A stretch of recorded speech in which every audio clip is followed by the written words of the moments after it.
नमस्कार बंधुरा आज आमी आपनादेर साथे शेयर करब सुजिर काकड़ा पिठेर रेसिपि। और ये पिठेर रेसिपिटा तैरी करा किन्तु खूबई सहज और खेते भीषण टेस्टी हय। ताई भिडियोटा सम्पूर्ण देखते थाकुन आमी कि करे तैरी करछि एई सुजिर काकड़ा पिठेर रेसिपि। चलुन ताहले देखे नेই।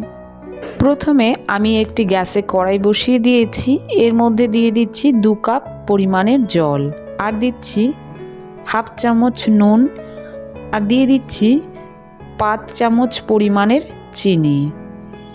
এখন एर मध्य दिए दिচ্ছি 1 চামচ घी।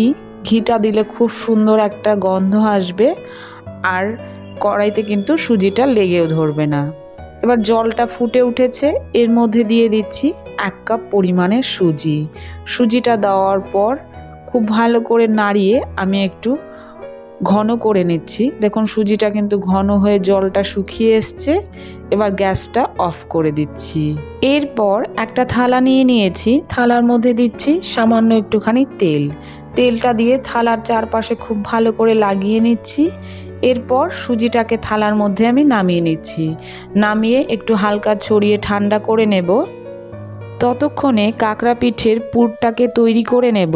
তার জন্য একটা কড়াইতে দিয়ে দিচ্ছি 2 কাপ পরিমাণের নারকেল আর দিচ্ছি 1 কাপ পরিমাণের গুড়। নারকেল আর গুড়টাকে দেওয়ার পর খুব ভালো করে নাড়িয়ে চাড়িয়ে একটু মিশিয়ে নিচ্ছি। আর এই পর্যায়ে কিন্তু গ্যাসের ফ্লেমটাকে লোতেই রাখতে হবে। এভাবে কন্টিনিউ নাড়িয়ে চাড়িয়ে নারকেলটাকে হালকা একটু ভেজে নিচ্ছি। এখানে কিন্তু নারকেলের পুরটা একদম তৈরি হয়ে গিয়েছে। এখন গ্যাসটা অফ করে আমি নামিয়ে নিচ্ছি। এরপর চিনির রসটা তৈরি করে নেব। তার জন্য গ্যাসে একটি কড়াই বসিয়ে দিয়েছি। এবার এর মধ্যে দিয়ে দিচ্ছি 1 কাপ পরিমাণের চিনি আর দিচ্ছি 1 কাপ জল। দিয়ে দিচ্ছি 3টে ফাটিয়ে রাখা এলাচ আর দিয়ে দিচ্ছি সামান্য একটুখানি কেশর। এতে করে খুব সুন্দর একটা কালার আসবে। এটা কিন্তু একেবারেই অপশনাল। এখন চিনির রসটা ফুটে উঠলে গ্যাসটাকে অফ করে আমি ঢাকা দিয়ে রেখে দিচ্ছি। এরপর এখানে কিন্তু সুজিটা ঠান্ডা হয়ে গিয়েছে। এখন আমি এর মধ্যে দিয়ে দিচ্ছি 5 চামচ পরিমাণের ময়দা। ময়দাটাকে দেওয়ার পর হাতের সাহায্যে খুব ভালো করে কিন্তু আমি এটাকে মিশিয়ে মাখিয়ে নেব। মাখিয়ে আমি একটা ডোর মতো তৈরি করে নিয়েছি। দেখুন এখানে কিন্তু খুব সুন্দর একটা ডো তৈরি হয়ে গিয়েছে। এখন হাতে একটু তেল লাগিয়ে নিচ্ছি। এরপর এর থেকে আমি ছোট ছোট লেচি কেটে নিচ্ছি। দেখুন এরকম সাইজের সবগুলো লেচি কিন্তু আমি এখানে কেটে নেব। তারপর আমি এর থেকে কাকড়া পিঠেগুলোকে তৈরি করে নেব। এখানে আমি একটা পিঠে আপনাদেরকে তৈরি করে দেখিয়ে দিচ্ছি। প্রথমে হাতের সাহায্যে একটু গোল করে নিয়ে তারপর আমি এরকম একটা বাটি তৈরি করে নিচ্ছি। তারপর আমি এর মধ্যে তৈরি করে রাখা নারকেলের পুর থেকে সামান্য একটু পুর নিয়ে এর ভেতরে দিয়ে খুব সুন্দর করে কিন্তু মুখটাকে বন্ধ করে দিচ্ছি। এরপর এটাকে হাতের সাহায্যে গোল করে ঘুরিয়ে একটু চেপে দিলেই দেখুন খুব সহজেই কিন্তু পিঠেগুলো তৈরি হয়ে যাচ্ছে। আমি এখানে সবগুলো পিঠে কিন্তু একই রকম ভাবে তৈরি করে নিয়েছি। দেখতেই পাচ্ছেন কতটা সুন্দর হয়েছে দেখতে। আর তৈরি করা কিন্তু খুবই সহজ। এবার এই পিঠেগুলোকে ভেজে নেব। তার জন্য গ্যাসে একটি ফ্রাই প্যান বসিয়ে দিয়েছি। এর মধ্যে দিয়ে দিচ্ছি পরিমাণ মতো তেল।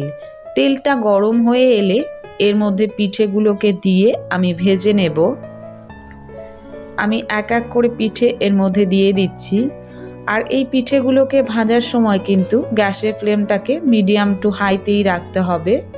তারপর পিঠেগুলোর একটা সাইড খুব ভালো করে ভেজে নেব। তারপর এগুলোকে উল্টিয়ে দিচ্ছি। এভাবেই উল্টে পাল্টে কিছুক্ষণ সময় নিয়ে পিঠেগুলোকে আমি ভেজে নিচ্ছি। যতক্ষণ পর্যন্ত না পিঠেগুলো সুন্দর একটা গোল্ডেন ব্রাউন কালারে চলে আসছে ততক্ষণ পর্যন্ত পিঠেগুলোকে কিন্তু আমি এভাবেই ভেজে নিচ্ছি। দেখুন পিঠেগুলো কিন্তু খুব সুন্দর একটা গোল্ডেন ব্রাউন কালারে চলে এসছে। এই পর্যায়ে কিন্তু পিঠেগুলো একদম ভাজা হয়ে গিয়েছে। এবার আমি এই পিঠেগুলোকে নামিয়ে নিচ্ছি। আপনারা বাড়িতে এভাবে একবার অবশ্যই কাকড়া পিঠে তৈরি করে দেখবেন। এটা খেতে কিন্তু ভীষণ টেস্টি হয়। দেখতেই পাচ্ছেন পিঠেগুলো দেখতে কত সুন্দর লাগছে। এখন আমি পিঠেগুলো চিনির রসের মধ্যে দিয়ে দেব। তার জন্য চিনির রসটাকে আরেকটু গরম করে নিচ্ছি। অবশ্যই করে কিন্তু গরম চিনির রসের মধ্যে পিঠেগুলোকে দিতে হবে। দেখুন পিঠেগুলোকে দেওয়ার পর এগুলোকে একটু উল্টে পাল্টে দিচ্ছি, এতে করে চিনির রসটা কিন্তু খুব সুন্দরভাবে পিঠের ভেতরে ঢুকে যাবে। এবার এই পিঠেগুলোকে আমি ঢাকা দিয়ে 10 মিনিটের জন্য রেখে দেব। 10 মিনিট পর ফিরে আসছি। দেখুন এই পর্যায়ে কিন্তু পিঠেগুলো খুব সুন্দরভাবে চিনির রস টেনে নিয়েছে, আর দেখতেই পাচ্ছেন কতটা সুন্দর হয়েছে। এবার আমি আপনাদেরকে একটা পিঠে কেটে দেখিয়ে দিচ্ছি এর ভেতরটা কতটা সফট হয়েছে। দেখুন চিনির রসটা কিন্তু একদম খুব সুন্দরভাবে এর ভেতরে ঢুকে গিয়েছে।